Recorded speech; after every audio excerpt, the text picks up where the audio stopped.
Hi class, it's Miss Miller here, and today I would like for you to listen to one of the many Socratic seminars that took place today in class.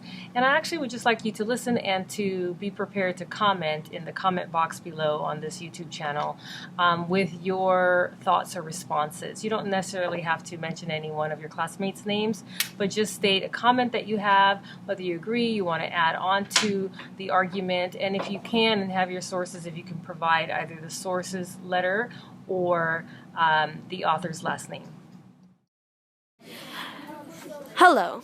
Today, in this discussion, we have Armanda El Sablani, Alicia Ann Santos, Yahaira Herrera, and Zoe Connington. And our first question is, how is the argument to eliminate the USPS similar to that of the termination of the penny?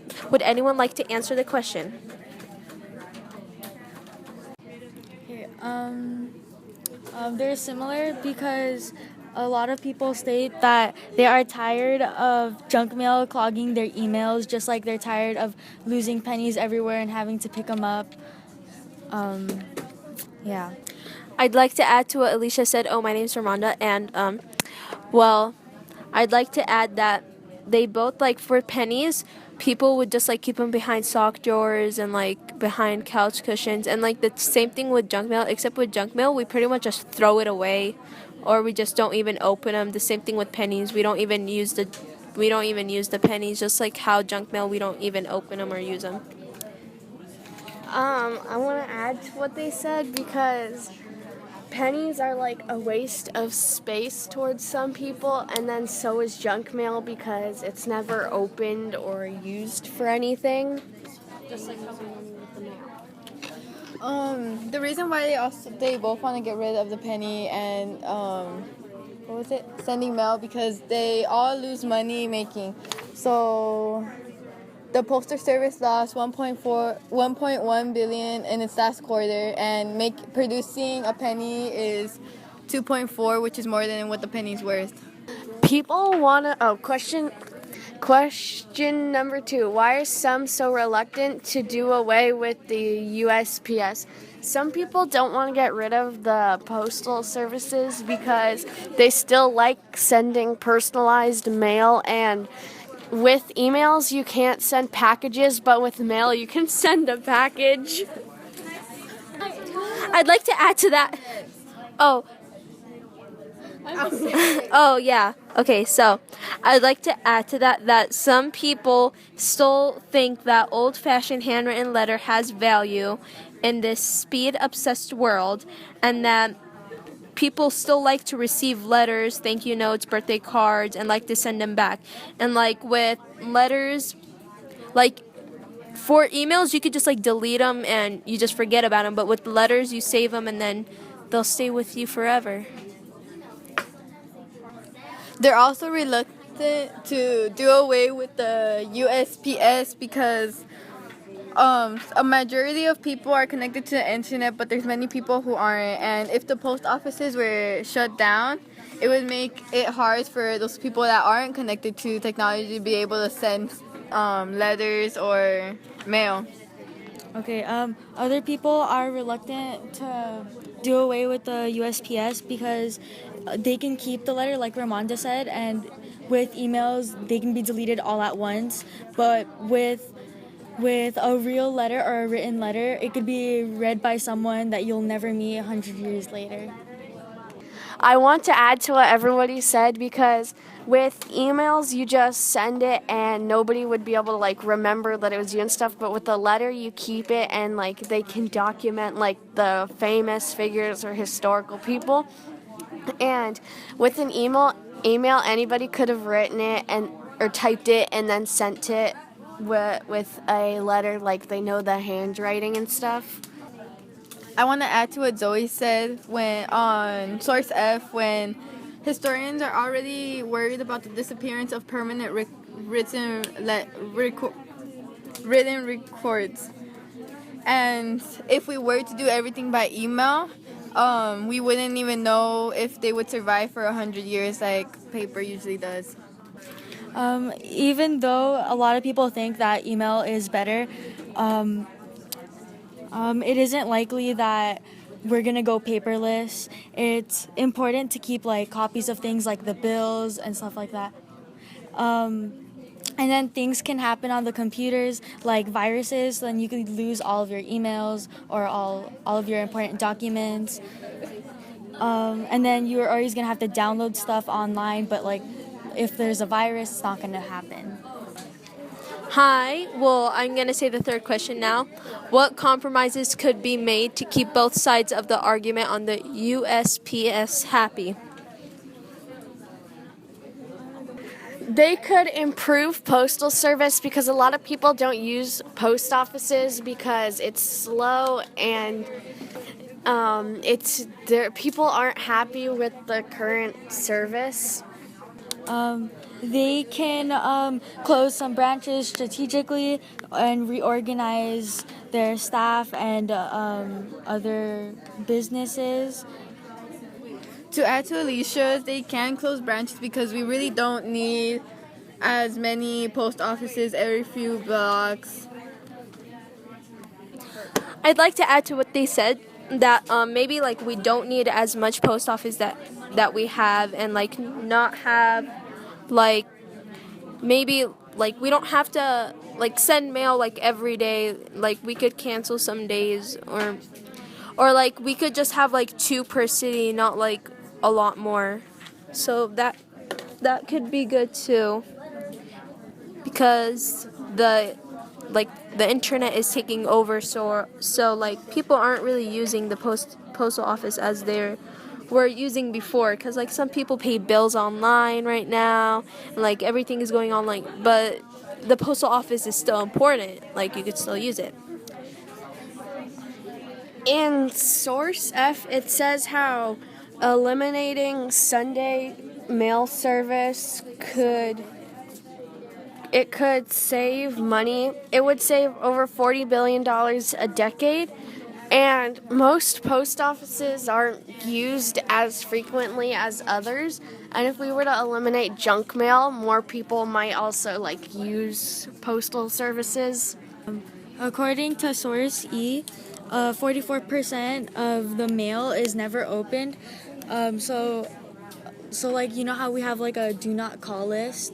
We should have some like that for the do not mail list, according to Source E, because some people don't want all that junk mail in their mailbox because they need the other important bills to pay and everything like that. And with sending junk mail, it also causes us to cut down more trees and spend more money just for mail that's never opened or even read. It just gets thrown away or shoved in a pile. Write my name.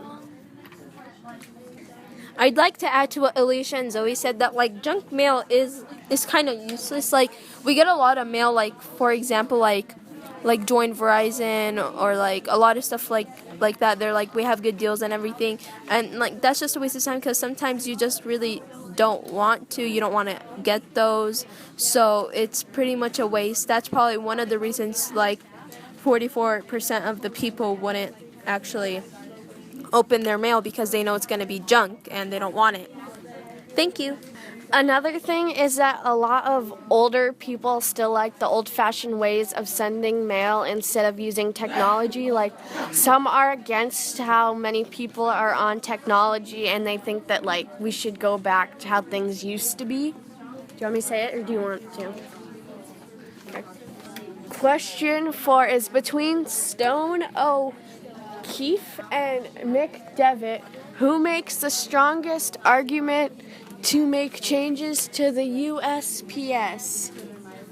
I believe that Stone from Source A, it makes the strongest argument to make changes to the USPS, because he actually states like what they should do. So like they should increase service and advertise more and stuff like that. I want to add to what Alicia said, because in Source A by Stone, he suggests different ways to improve postal service and how we could get more customers. I agree with them, but I also think that Source E, which is McDevitt, has more information on how they should change because it provides more statistics. Like it says, like the mail volume dropped 5.5% in the past year, and they lost 1.1 billion in the last quarter. I agree with Alicia because it provides examples of our loss and revenue, and it's motivating us to change because we're losing money instead of earning money. Say question 5. Question number 5. Both Collins and Hawkins find value in the USPS. What is their weaknesses? Argument for each. Discuss. I think that in Collins, his weakest argument was about how mail only costs 44 cents because he never really provided a lot of information on like how many people would use the mail, and if they thought that it was a good idea that would be 44 cents. He provided more information on how he likes birthday cards, and he'll write Christmas cards to people. Yeah. I want to add to what Alicia said because, well, I agree with what she said because he more of provided information about what we've lost and how much we've made from postal services. But the only other things that he said was about how he likes letters and birthday cards and stuff. So those were like his weakest arguments.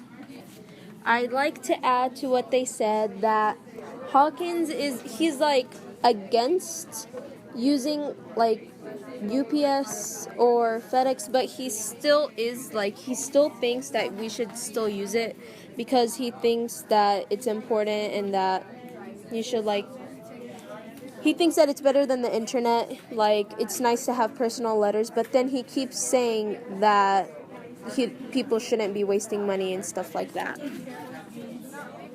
Thank you.